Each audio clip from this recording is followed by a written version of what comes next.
Yes, it's possible that you can choose your future and direct the course of your life as you run toward your dream. It's necessary that you have goals, that you write those goals down, that you plan, that you think constantly of how you can begin to improve what it is that you're doing. If it's your presentations, if it's your recruiting skills, whatever that is, it's also necessary that you look for ways to always find a way to pull it out when everybody else thinks that you are defeated. That you've got to take personal responsibility to know that in order to become successful, you've got to make it your personal business to do it. But the next thing, ladies and gentlemen, I want to share with you that some of you already know that it's hard. It's not easy. It's hard changing your life. It was hard when just over 3 years ago in the Penobscot building in Detroit, Michigan, where I was operating my business, and I fell on some hard times. And I was sleeping in my office. It was hard coming into the lobby, and the security said, "Excuse me, Mr. Brown, can we see you for a moment?" And I said, "Yes." And I walked up to the counter, and he gave me an envelope. And he said, "Would you mind reading it here?" And I opened the envelope, and the envelope was from management that said, "This is an office tower. It's not a hotel. Please do not sleep in your office." And I said, "Excuse me, sir." I said, "I just worked long hours in creating my business. I'm an entrepreneur. And right now, things are bad for me. But they're not going to be this way always. And I just asked for the opportunity to continue to operate like I'm doing. I'm not trying to make this my home." And it was hard coming through the lobby. And sometimes they would laugh. There's a guy talking about becoming successful. And look at him. He's bathing in the bathroom upstairs on the 21st floor. He sleeps on the floor. Him and 2 other dreamers up there. Look at him. It was hard, ladies and gentlemen, coming to speak to people. And I was facing financial difficulties in my own life. I was behind on my bills and my dreams, and I'm saying to them, you can live your dream. It was hard, ladies and gentlemen. It was very difficult to pick myself up each day believing that I could do it. There were times that I doubted myself. I said, "God, why is this happening to me? I'm just trying to take care of my children and my mother. I'm not trying to steal or rob from anybody. Why did this have to happen to me?" It was very hard. And here's what I want to say to you. For those of you that have experienced some hardships, don't give up on your dream. No one could have convinced me by holding on, by continuing to push forward, by continuing to run toward my dream, that one day I would have my own talk show.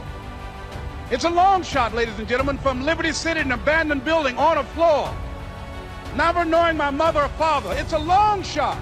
Being here with you today in this dome in Atlanta, it's a long shot. No college training, labeled educable, mentally retarded, but I kept running toward my dream. Don't stop running toward your dream.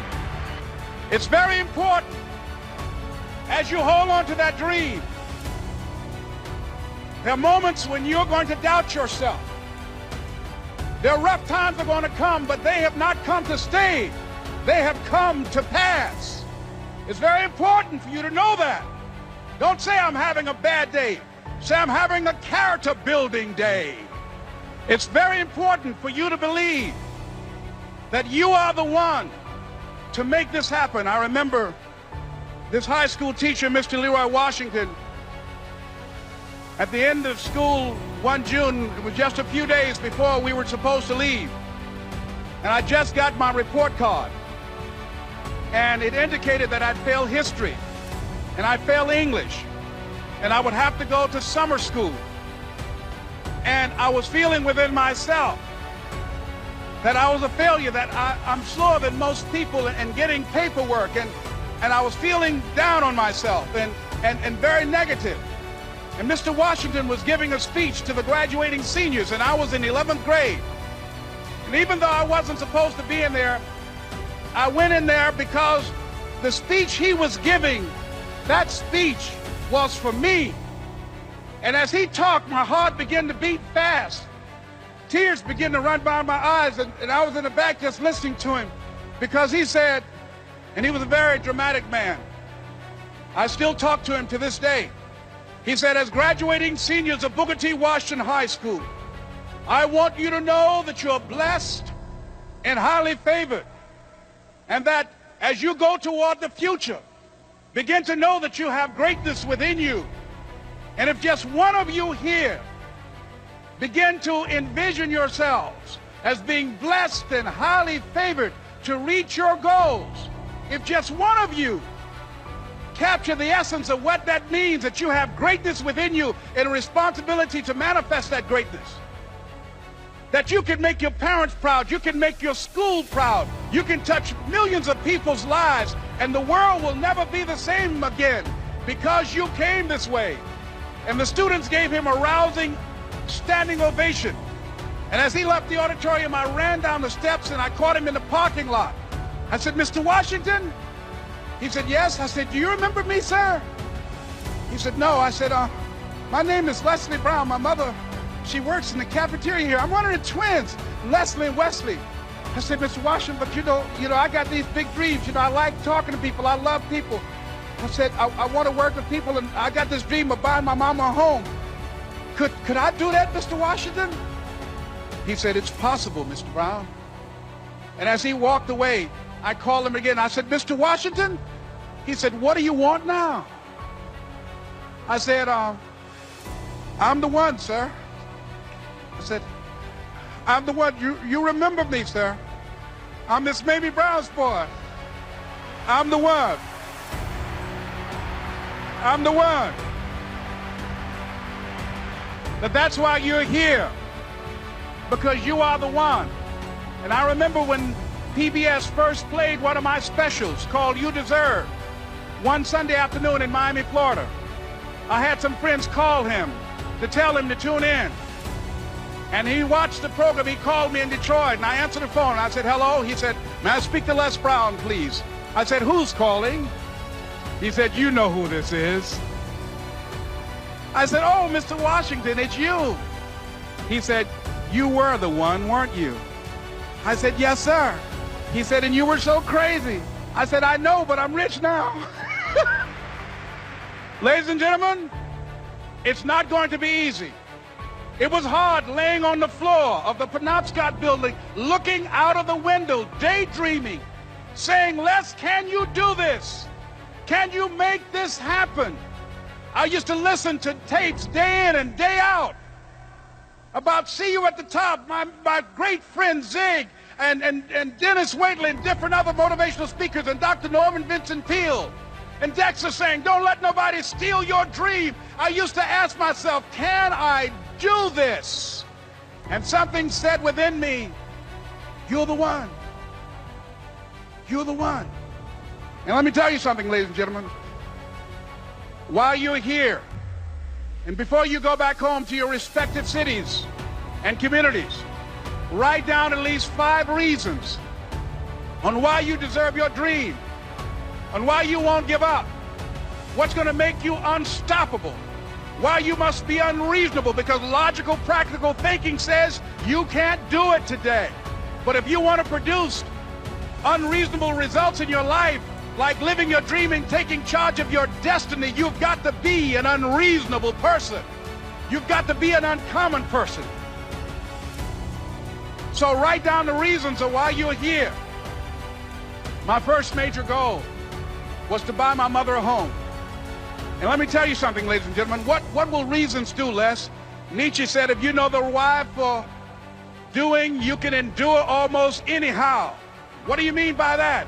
If you know why you're doing something, when the hard times come, and they're going to come, when the disappointments and the rejections come, and they're going to come by the truckloads, your reasons will be your rod and staff to comfort you, to pick you up. Once again, I got a saying on one of my tapes, if life knocks you down, try and land on your back, because if you can look up, you can get up. Let your reasons get you back up. I remember when I bought the home for my mother, and she came out of the car. When I opened the door, I said, Mom, I think I know these people in this house. That was my first major goal. And then I couldn't conceal it anymore. I said, Mom, I got this for you. And as she went from room to room, looking at the house and saying, thank you, Jesus. Thank you, Lord. No one ever could have convinced me that this could have happened to me. And she looked at me and she said, Leslie, and you caused me so much problems as a boy. You were always into stuff. She said, no one could have convinced me that day when I walked in that house and this lady was holding you and your brother. And she said, ma'am, I want you to promise me 2 things. And she said, what is it? She says, 1, promise me that you won't separate them. She said, I want them raised together. I want them to know each other. I got pregnant while my husband was away in the war, and I can't keep them. Promise me that you won't separate them. She said, I promise I won't. I've never had children. I promise I won't separate them. And she said, promise me that you'll never tell them about who I am, because if my husband ever found out, he would kill me. She said, I promise. And she said that she gave them to us, and she kind of cried, and she was walking out the door, and she looked at my adopted mother. She said, remember, don't you separate them. She said, I swear to God, I won't separate them. I'll keep them together. And she said, as I held y'all in my arms, I never had any children of my own. I didn't know how I was going to do it, but I knew with the help of God, I would do it. And ladies and gentlemen, my mother had a dream of having children and raising us. She didn't know how she was going to do it. You're going to be just like that. And some of you are already there. Well, you don't know how you're going to make this happen, but you just feel within yourself some way, somehow, with the help of God, I'm going to make it happen. Repeat after me, please. No matter how bad it is, or how bad it gets, I'm going to make it. I'm going to make it. Shake somebody's hand on your right and left and say, you got the right stuff. So yes, it's possible for you to live your dream. It's necessary that you associate with winners, that you work your system, that you are relentless, that you never give up. It's you. You've got to take personal responsibility. You've got to make it your personal business to make it happen. And you've got to resolve within yourself that I can do this, that it's hard, but you've got to say, I'm the one. I'm the one to make this happen. I'm the one to become successful in this business. As you work to help other people to become successful, that feeds your success. But you know it's going to be hard, but find out what will make it worth it for you. So, ladies and gentlemen, if you want to make your dream become reality, the people that are running at their dreams know that it's possible that you can live your dream, that it's necessary, that you're relentless, that you have a plan of action, that you are creative. The people that are living their dream are finding winners to attach themselves to. The people that are living their dreams are the people that know that if it's going to happen, it's up to them. And they're resolving within themselves, it's not over until I win. The people that are running after their dream know they're going to have hard times. They keep on running because they're saying within themselves, I'm the one. I'm the one. No matter how bad it is or how bad it gets, I'm going to make it. The people that are running after their dreams are the people that are hungry. Shake somebody's hand on your right and left and say, you got to be hungry. As you run towards your dream, I want to dedicate this to you that I love very much. I want to thank Dexter and all of you. It's something that I'm known by.